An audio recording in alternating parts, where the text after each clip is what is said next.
गे छोड़ी तनी हट पंजरिया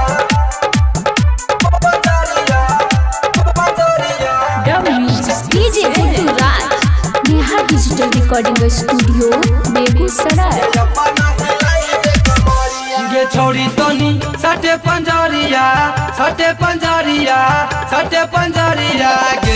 गे अपना हिलाई दे कमरिया गे अपना हिलाई दे कमरिया गे छोड़ी तनी सटे पंजरिया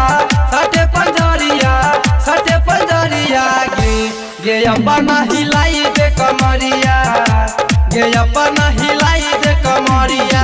डीजे गुड्डू राज आप सुन रहे हैं डब म्यूजिक की शानदार प्रस्तुति। लखनपुर महेश पटेल गे अपना हिलाई दे कमरिया नाचे न छौरी बनाबे नहीं दूरी किया न समझै छी हमर मजबूरी किया न समझै छी हमर मजबूरी गे नाचे न छौरी बनाबे नहीं दूरी किया न समझै छी हमर मजबूरी।